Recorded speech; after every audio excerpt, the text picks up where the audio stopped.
Assalamualaikum warahmatullahi wabarakatuh. Perkenalkan, nama saya Irfan Maulana Caniago dari Prodi Teknik Elektro dengan NIM 41424010005. Hari ini saya akan presentasikan tentang simulasi database PHP MyAdmin menggunakan XMPP. Berikut ini ada daftar isinya, yaitu yang pertama tujuan simulasi, yang kedua langkah membuat database, yang ketiga codingan dan tampilan hasil, yang keempat kesimpulan. Nah, berikut ini tujuan simulasinya, yaitu tujuan dari simulasi database menggunakan PHP MyAdmin melalui XAMPP adalah untuk memberikan lingkungan pengembangan lokal yang memungkinkan pengguna belajar, menguji, dan mengelola basis data MySQL tanpa memerlukan server produksi. Berikut ini ada pengertian OOP. OOP atau Object Oriented Programming atau pemrograman berorientasi objek adalah paradigma pemrograman yang berfokus pada penggunaan objek untuk mempresentasikan data dan fungsionalitas. Objek adalah entitas yang memiliki atribut data dan metode atau fungsi untuk menjalankan tugas tertentu. Beberapa konsep utama dalam OOP meliputi satu kelas, kedua objek, ketiga enkapsulasi, yang keempat pewarisan, yang kelima polymorphism. Berikut ini pengertian CRUD. CRUD adalah singkatan dari create, read, update, delete yang merujuk pada 4 operasi dasar yang digunakan untuk mengelola data dalam sistem basis data atau database atau aplikasi. CRUD mencakup semua tindakan yang diperlukan untuk menangani data pada aplikasi atau situs web, seperti menambahkan, membaca, memperbarui, dan menghapus data. Langkah membuat database. Berikut ini adalah langkah-langkahnya, yaitu langkah pertama, sebelum memulai adalah start modul Apache dan MySQL pada XAMPP.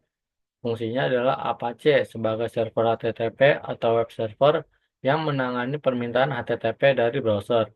MySQL sebagai sistem manajemen basis data untuk menyimpan data aplikasi web. Yaitu langkah berikutnya, langkah kedua, buka Chrome lalu ketik pada tab localhost slash atau garis miring php myadmin.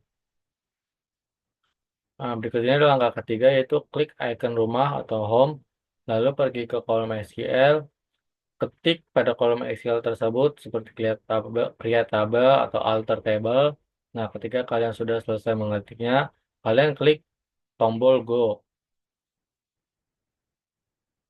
Nah, berikut adalah contoh akses setelah kalian meng-create table pada kolom SQL sebelumnya.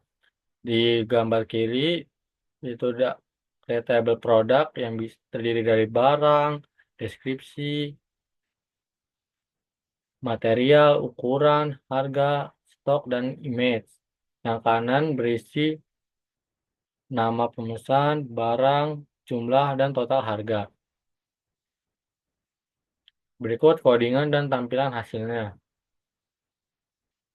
Berikut adalah codingan dari database. Bisa dilihat gambarnya seperti itu. Pada PHP database terdapat private host sama dengan localhost, private DB name sama dengan furniture, karena saya dalam database mengambil furniture atau toko-toko. Untuk host username dan password berisi seperti itu karena sudah bawaan dari database-nya. Dan untuk DB underscore name itu disesuaikan dengan nama database yang sudah kita buat di PHP admin. Karena saya menggunakan furniture, maka DB underscore name-nya jadi furniture.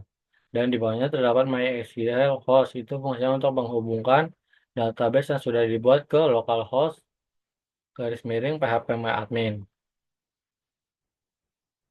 Nah, berikut ini adalah analisis dari database. Database ini merupakan parent class. Pada database terdapat OOP-nya, yaitu satu kelas. Pada codingan terdapat kelas bernama database. Kelas adalah salah satu dasar dari OOP. Dua, encapsulation seperti private dan public untuk membatasi akses ke properti dan metode di dalam kelas. Properti seperti host, DB name, username, dan password dibuat private, sehingga hanya dapat diakses melalui metode dalam kelas itu sendiri. Enkapsulasi bertujuan untuk melindungi data dari akses langsung dan menjaga integritas data. Berikut codingan dari produk. Nah, produk ini sendiri merupakan adalah child class. Berikut analisis produk. Pertama ada kelas. Pada kode ini terdapat kelas produk dan kelas ini memiliki beberapa properti yaitu ID, barang, deskripsi, material, ukuran, harga, stok, dan image. Terdapat juga metode pada produk PHP seperti create, read, return, update, dan delete.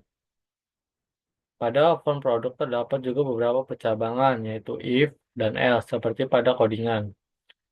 Yang kedua ada encapsulation seperti private dan public untuk membatasi akses ke properti dan metode di dalam kelas. Properti seperti count dan table name dibuat private sehingga hanya dapat diakses melalui metode dalam kelas itu sendiri.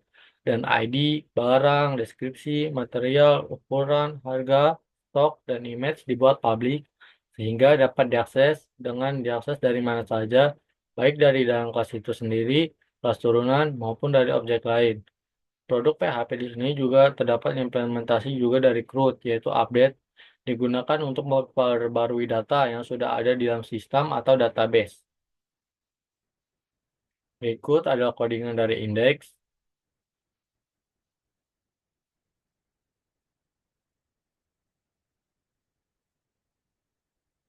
Berikut adalah analisis dari indeks.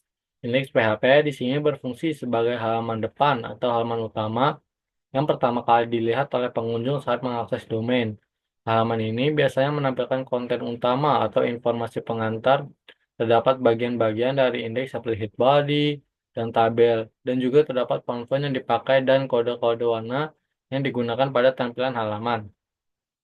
Di sini terdapat echo untuk masing-masing tabel, digunakan untuk menampilkan output atau mencetak informasi ke layar atau browser. Fungsi ini sangat umum digunakan untuk menampilkan teks, variabel hasil perhitungan, atau data lainnya ke pengguna yang mengakses halaman web. Berikut adalah codingan dari form product. Form product di sini terdapat form product. Form product ini digunakan untuk mengumpulkan data terkait produk seperti nama produk, deskripsi, harga, jumlah, dan atribut lainnya. Form ini kemudian dapat digunakan untuk menambah, mengedit, atau memperbarui data produk dalam sebuah aplikasi web atau sistem manajemen produk. Dan ini juga merupakan implementasi dari CRUD, yaitu create menambahkan data baru ke dalam sistem atau database.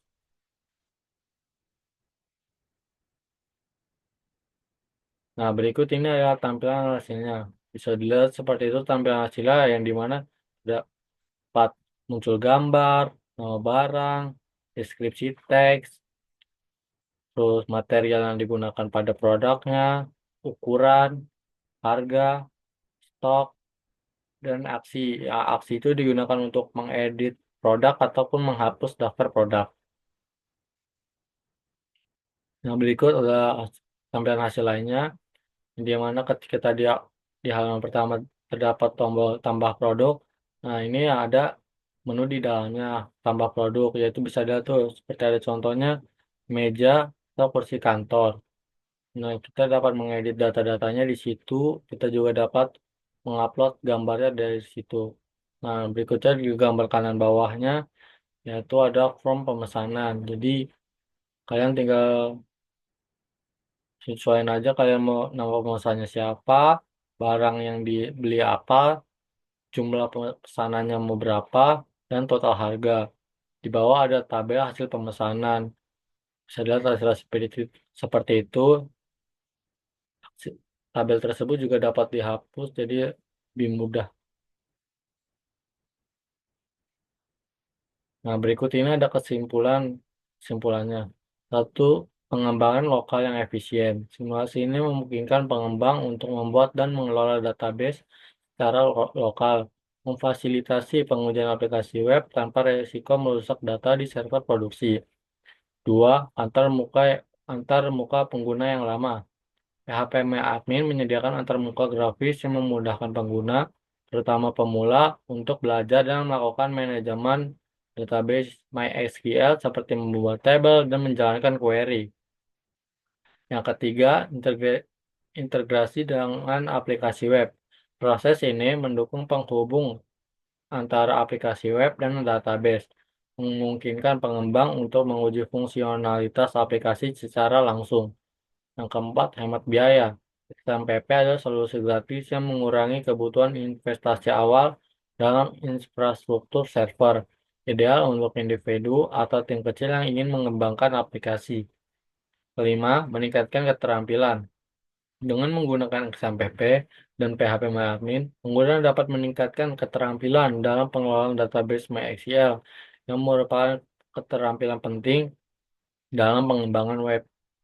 Dengan demikian, simulasi database menggunakan PHP dan XMPP tidak hanya bermanfaat untuk pengembangan aplikasi, tetapi juga sebagai alat pembelajaran yang efektif bagi para pengembang. Begitu saja presentasi dari saya, kurang lebihnya mohon maaf. Wassalamualaikum warahmatullahi wabarakatuh.